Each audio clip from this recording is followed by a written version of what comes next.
I'm Sean Kidney. I'm the CEO of the Climate Bonds Initiative, one NGO focused on mobilising the $100 trillion global debt market for climate solutions. And what connects you to the COP21? You know, the COP21 is many things. At the core of it, there's a bunch of government officials, some that care about climate, some that are just bureaucrats trying to negotiate a treaty, and it's been going on for 20 plus years. But around it are now onion layers of other activities, and I'm part of one of those onion layers. Frankly, I'm dubious about the concrete merit of the treaty because they're still stuck in brackets, and looks like as brackets is a term for phrases they can't agree on, Yeah. which looks like it's going to go on for years.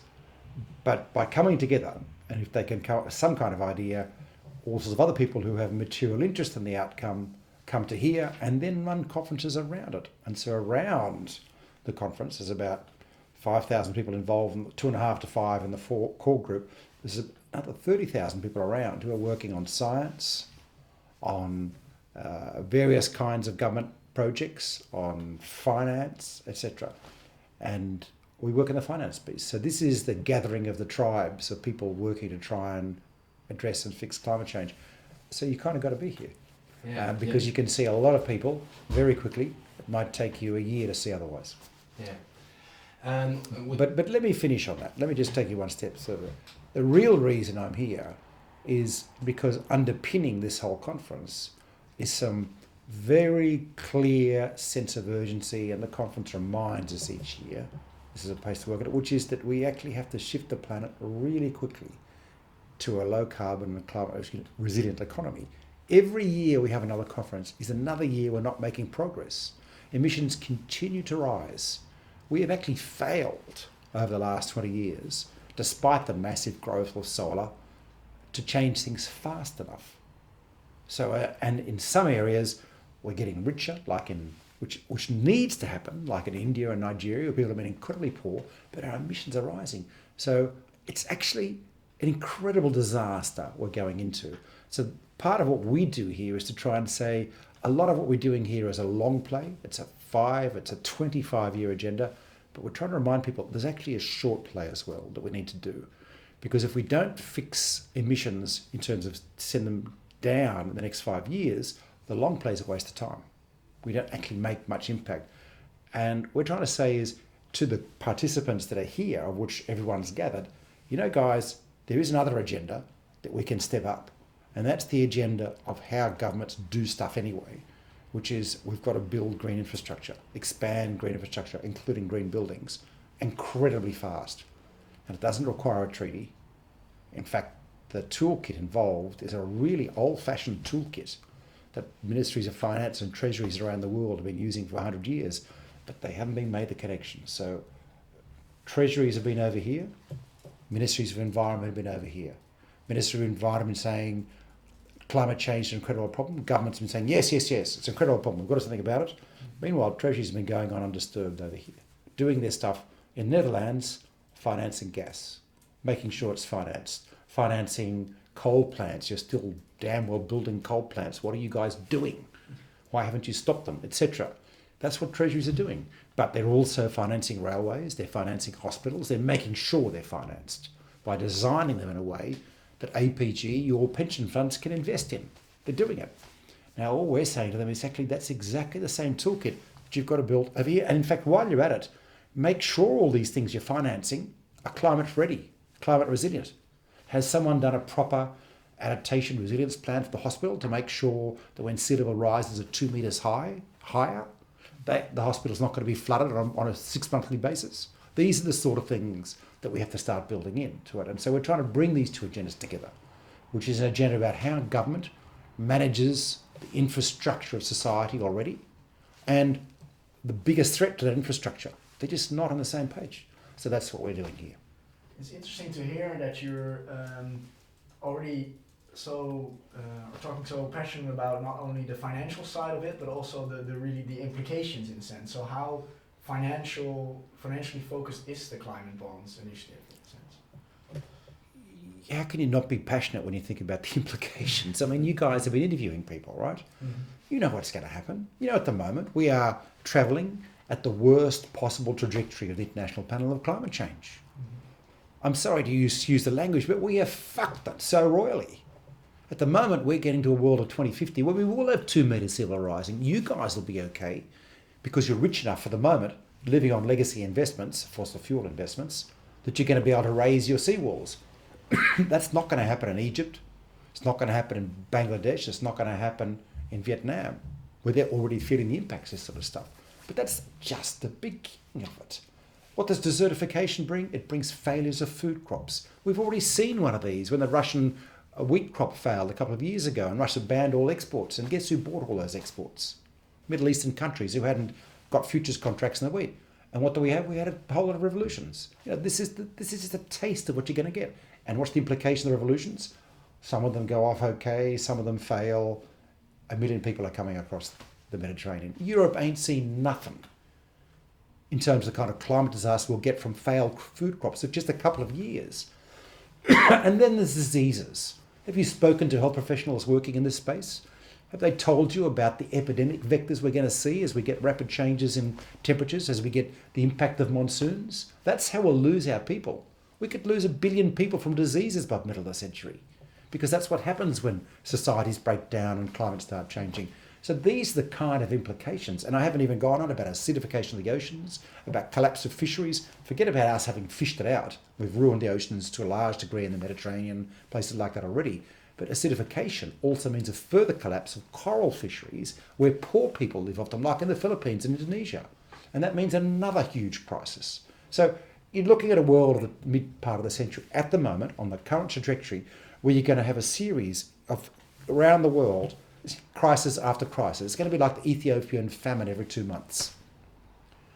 And they're going to come to Europe. And Europe's going to start feeling the impacts of a lot of failed states around the world. Even though Europe is climatically beneficial initially, we're going to get a lack of export economies. It's going to affect our ability to... We're going to get people coming in waves. We won't be able to keep them out of the army because, frankly, we're not going to have that many troops. Although if you want to invest in small arms companies, probably now's the time to do it. You know, these are the implications of the world we're going into now. It's pretty grim, you know, and that's a legacy of my generation, my father's generation to you, because I'll be dead and you'll be trying to deal with it.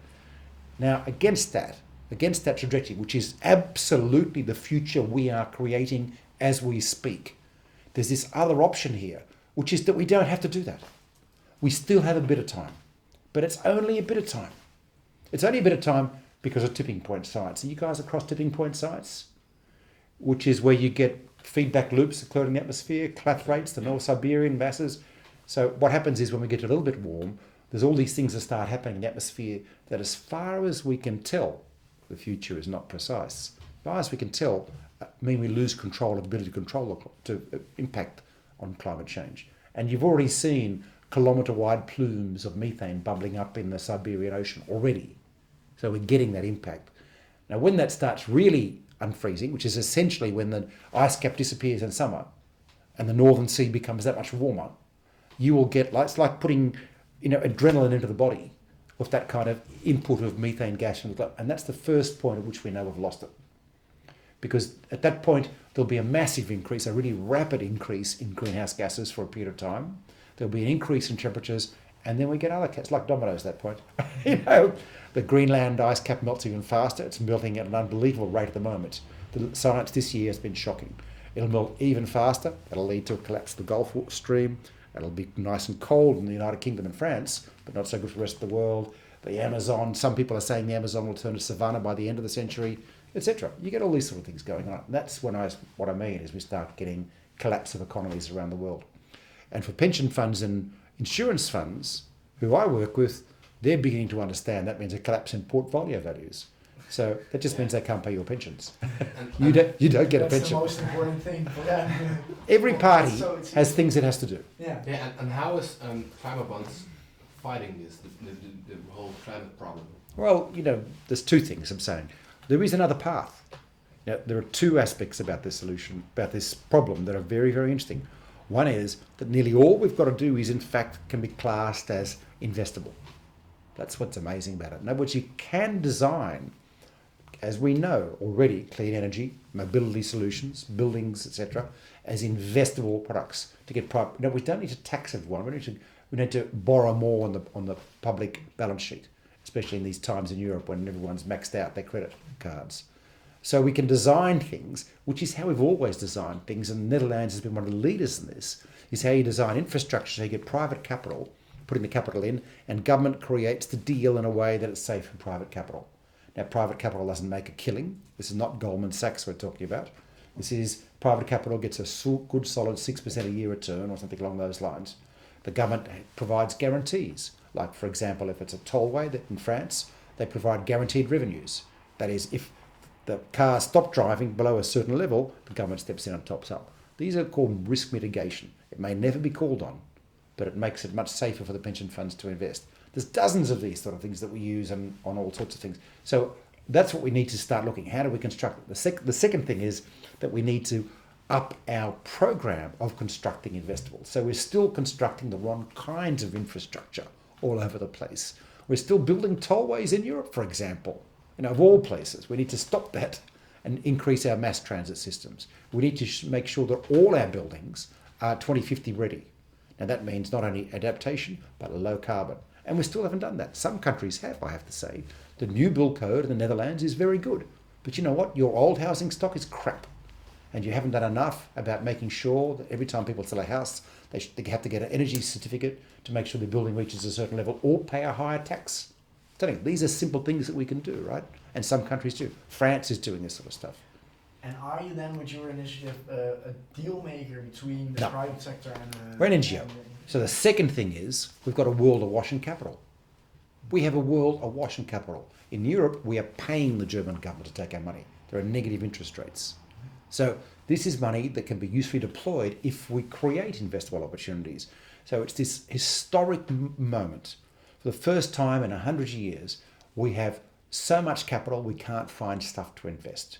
We have more than enough capital to do the job. Mm-hmm. And at the same time, we've got this job over here where theoretically we should be investing 53 trillion between now and 2050. So we just got to bring those two pots together. So what we do is spread that message. Now the green bond story is merely a way of matching those two pots. So we have money over here looking for yield. We have green projects. We're saying, well, the way you would get the water moving, you guys probably aren't drivers, but when I was a kid, everyone used to have to learn how to siphon petrol out of a car in case you ran out of petrol in Australia. So you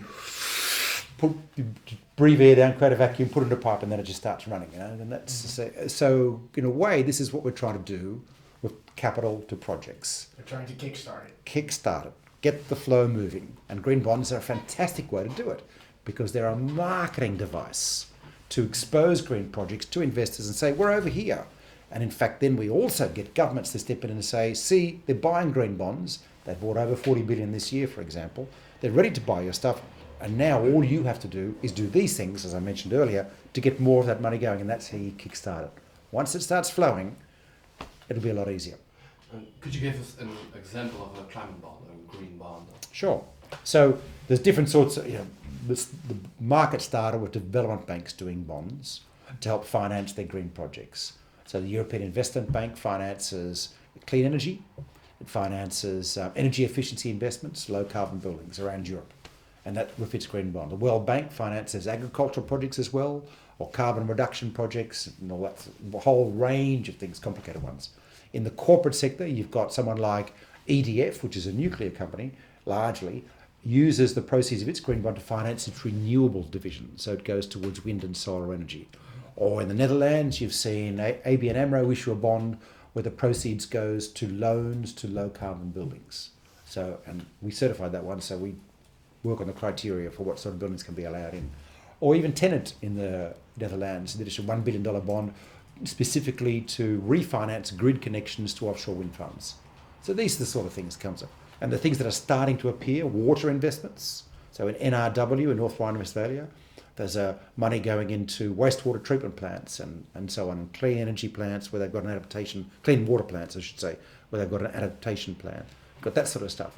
There's quite a lot of rail now. Rail is critical low carbon transport.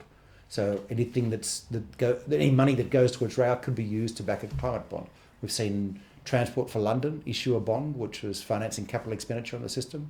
Ontario, state of province, did one to extend a metro rail system. And we haven't even started on things like agriculture and food supply chains and so on. So there's if you start thinking about the sort of investments we have to make to transition to a low carbon and climate resilient economy, it's kind of a lot. But I was having this conversation with someone today. By 2050, we would kind of hope that virtually every bond should be able to be a green bond. And that's simply because every investment should either be zero net carbon or climate resilient. That is designed to build the much greater climate stresses we're going to have to deal with by 2050. So we're going to take over the planet. And that's how we'll know we're winning, if we've got that much capital flowing, right? That's our indicator of success. And when you guys are in your professional career in 20 years' time, you want to look around and you kind of want to believe that everything is consistent, what we've got to do to address this challenge. And if it isn't, you need to ask questions. You need to say, so why hasn't that building been built to plan ahead for this really severe increases in temperature range we're going to get in Europe in the 2050s? We're going to have, in Holland, in Netherlands, you're going to see consecutive 30 to 40 degree days for like a week or two at a time, which is unheard of now. That's going to be a regular feature. But equally, you're going to get very bitter cold winters because the way the jet stream's moving. Do your buildings cope with that? Have you got a heating system that's sensible and efficient and low carbon? Have you covered the building in cheap solar cells? Every building should be covered in solar cells. We should be asking these questions now. It's crazy. The building solar cells one is like, how much cheaper it is to put solar cells in a building when you're building it rather than going later? So why isn't it just mandatory? Specifically, you gave the example of in the Netherlands you have issued a license, or you're licensing for ABN AMRO. You're licensing what kind of buildings are applicable for green bonds. Correct. Do you understand? And how do you license something like that? Do you have So look, we're an NGO and we run a number of programs. So one of our programs is working with institutional investors, like APG's just joined as the latest organisation, joined us as a partner, and Actium's a partner, and so on, about what they should be doing and educating them about the investment side of it. That's one. And we push them not to just buy labelled green bonds, but to understand what kind of bonds they should be buying to meet a climate change criteria subject to other factors they've got to deal with. So that's one of our jobs. The second job is we work with governments, explaining to them how they can take advantage of this interest on the part of investors to address climate change with different sorts of policies to create stuff that's in a very fiscally efficient way that will attract private capital. That's the second area we do. Then the third area we run is like a fair trade coffee labelling scheme for bonds. So we have scientists from around the world. We're just a convener. We bring together people who are experts in their area who work out, well, what is a right train in the context of climate change? Mm-hmm. Are there some trains that don't apply? Well, you don't want a train that's built to a coal mine, do you? No, because that'll encourage the coal mines. That's cut out, etc., etc. So you come up with rules for agriculture and forestry, for water investments, and they become the basis of what's called eligibility criteria for green bond issuance. And then if people want to get a certification, which is like a fair trade label, which is a seal of good housekeeping, they apply to KPMG or EY or Sustainalytics or one of these agencies who are an approved verifier. They do a verification, they give it to our board to rubber stamp, bingo, they can use the logo, all sorts of other benefits flow on. The scheme is backed by investors. $34 trillion of investors are represented on our board. So it's very much investors plus two NGOs, NRDC in the US and CDP. And then we have all these other organisations like investors and NGOs involved in our different working groups. So that's basically it. So the idea is you get the buyers to be saying, yes, we want fair trade label. We want climate bond certified stuff. And then a bank like ABN AMRO says, oh, well, okay, if we want to sell the bond, we'll get it certified. Mm-hmm. There are other ways of doing it. There's a market of independent reviews. For example, Oslo University's Climate Change Centre, called Cicero, does its own, similar to what we're doing, but for specific individual clients. There's a couple other companies do that, which is all great. And so what we're trying to do is to come up with a very standard scheme which can be rolled out very quickly around the world, because we need this market to become $1 trillion market really fast to know we're making progress. So that's one of the things we do. So ABN AMRO was certified, and then we just certified another bond in the Netherlands, which will be coming out soon. And is there a specific, because you're both talking to governments and to private parties in a sense, and does COP have one specific, the COP of this year, is there one specific group that you're working on the hardest now? Are the governments the most important now, or are the private companies coming along? This is a place to approach governments, or people working with governments at the moment. But we're also outside of the COP. We're talking to a lot of banks and companies around the world. But we're a small NGO. What we try and do is to get other people to do our work for us. So we have these partnership arrangements with some of the big banks, Rabobank, ABN AMRO, HSBC, BNP Paribas, and our goal is to educate their bond teams so that they can sell green bonds to their clients. Which means we don't have to chase the corporates, the bond people who are going to get a commission, and they're always looking for a fresh angle, do it. And so, in the Netherlands, Rabo has been really good and been pushing hard for this because they're committed to sustainability, as has ABN AMRO. And ING's just done a fantastic bond, $1 billion bond, which was sold out in 48 hours, 7 times oversubscribed, by the way. So that was incredible proof of success. In fact, they got a cheaper interest rate purely on the fact that it was green, which is where we want to go for all this. So that's how we work with those. But here at COP, it tends to be more people who are working on the policy side of it or the science side of it that we work with.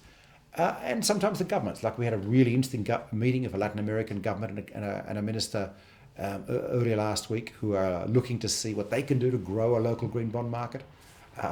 They've taken our publication. They've said, okay, we're going to do this, we're going to do that.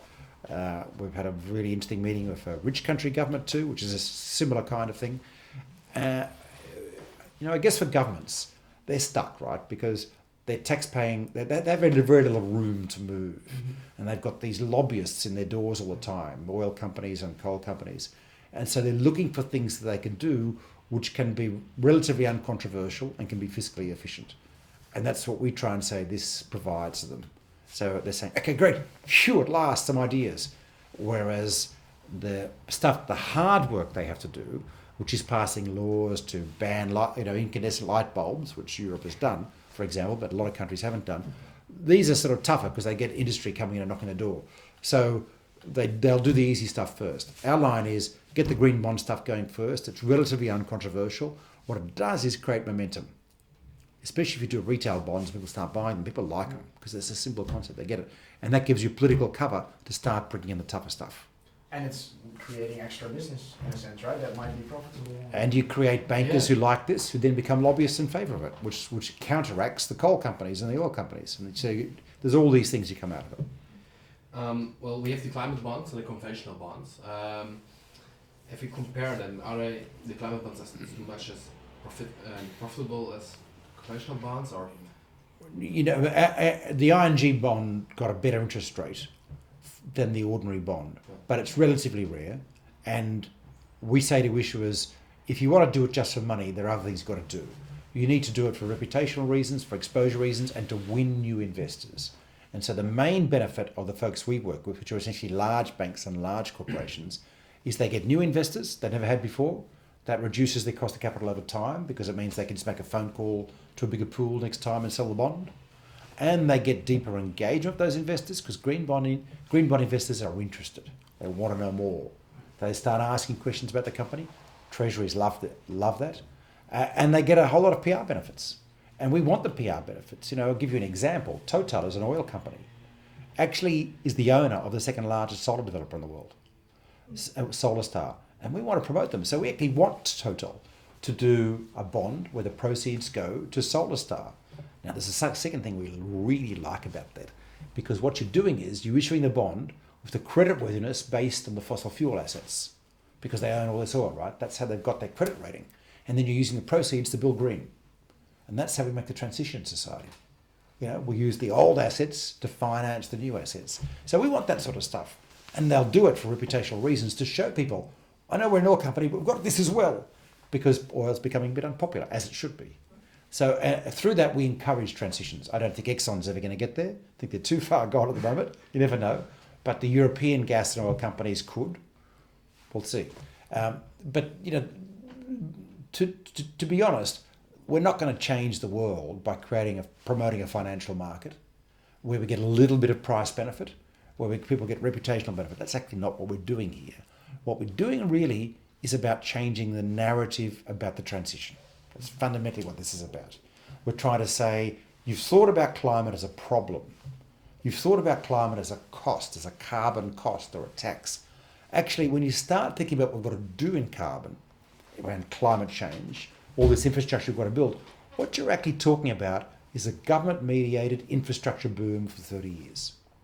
Now, we know that infrastructure has economic multiplier effect, because unlike building empty houses in Las Vegas, which created the 2008 crash, building infrastructure nearly always leads to economic growth and activity. Now, you and I might know that we've got to dematerialise that growth to reduce its resource intensity, because we've got to have fewer cars and we've got to have more services, more massages, if you like. But that's okay. It's still growth. And in emerging countries like India and Peru, growth is critical to give people a future when times are kind of tough.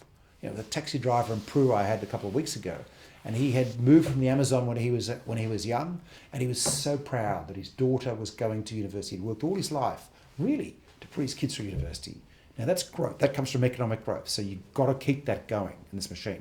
But you can do it in a way which is not going to mess up the world. And that's what we have to decide, plan out how to do it. Now we're going to have 30 years here of infrastructure investment, which is classic Keynesian stimulus, most of which is going to be in India and Nigeria and Brazil and Peru, which is going to boost those economies, get them to a standard of living a bit like ours, hopefully without our wasteful, resource-intensive consumption.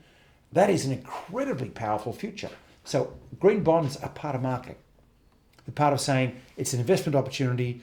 All of these, it's exposing all of these investments that are actually happening, and it's really just trying to change the terms of debate. It doesn't solve the hard work that's still got to be done by governments. But it does, interestingly enough, give them a different way of talking about it and different cover, because they can start saying to them, oh, the private sector will finance this.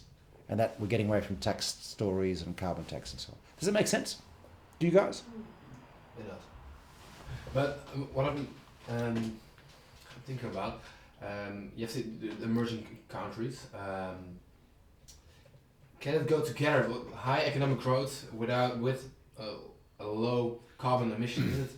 Well, it doesn't sound really logical to me, because all the countries that are really developed right now had their high economic growth with a lot of carbon emissions.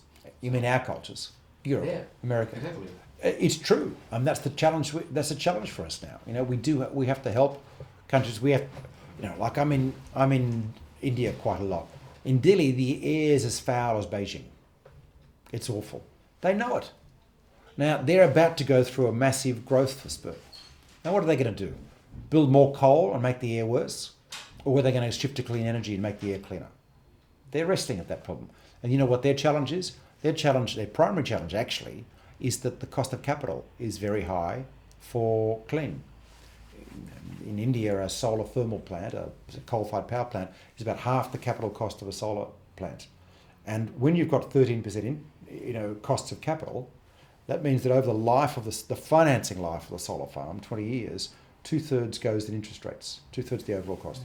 If you can get it down to 7%, which is a really good rate in Europe, then you save 1/3 the cost of that plant. And it suddenly becomes viable against a solar thermal plant. Because what happens with a solar plant is it's half the capital cost, but your running costs are quite high. So if you exclude interest, it's probably about equal over the life. But as soon as you start putting in interest, the solar is disadvantaged. That's where we help, because we've got capital, which is we're giving to the German government and getting negative interest rates.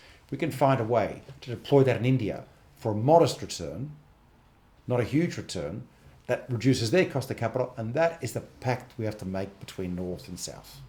And if we do that, we enable them to choose a green path as a financially viable path. And then they will build mass transit instead of freeways. They will build clean energy instead of coal plants. And they will build energy efficient cities instead of wasteful cities. So that's what we've got to do. And that's how we do it. So yes, there's still some resource intensity.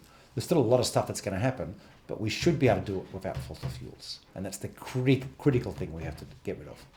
If we get rid of fossil fuels, we can deal with the resource management. We can recycle better and so on. We're getting into closed cycle economic systems. That'll be what we can deal with in 2030s and 2040s. So as I understand, also coming to a conclusion, I would say,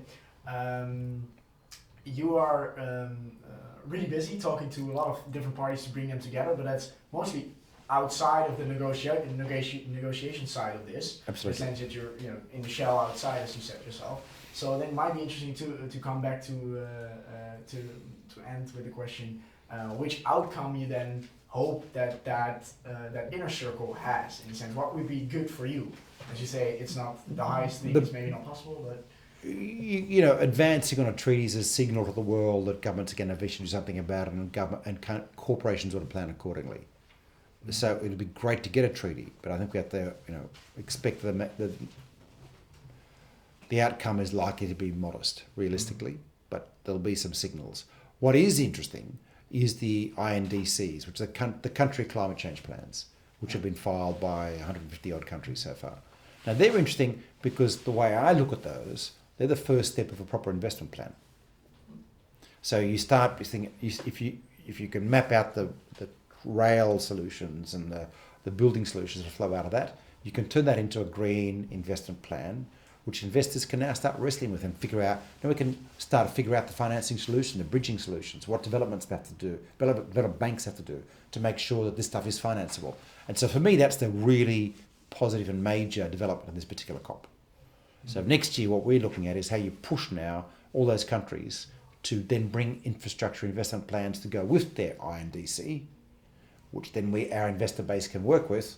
And that will also allow them, while they're at it, to flesh out the INDC well, because a lot of the INDCs have been done by departments of environment and scientists who aren't thinking about what's really financeable, and often they don't understand that some things are financeable that they're not thinking as being financeable, and that's going to be the interesting debate for the next couple of years. So for that reason, I'm optimistic about this COP.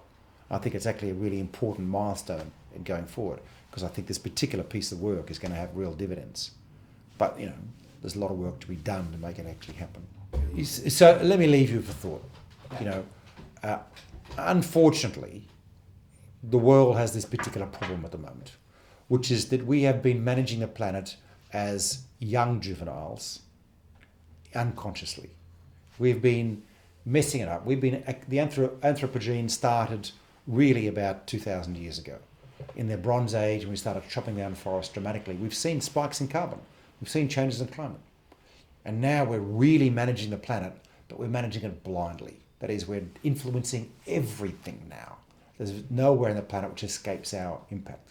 And we are changing the climate, but we are doing it unconsciously. So what this is really about is an acceptance that we are now overwhelming, dominant, potentially dangerous species. A bit like, juveniles are getting drunk at night every night and not noticing that they're knocking down stuff and breaking shop windows. We're breaking the shop windows of the planet. This is really about growing up as humans and starting to consciously become stewards of the planet and stop breaking the windows at night when we get drunk. That's what it's about. And you're the guys who are going to be the adults. So our generations are going to be remembered as the juveniles. So I'm just going to say to you, there's one thing I would say to you. Think about now your macro role as students, as you're coming into this world, about how you're going to be proper stewards of the planet, because that's exactly where we're at. We're the consciousness of Gaia. So if we get through this crisis, we'll make this work. If we don't get through this crisis, we'll probably have to try again in about 500 years. There you go. That's your job. Good luck. Thank you. Thank you very much.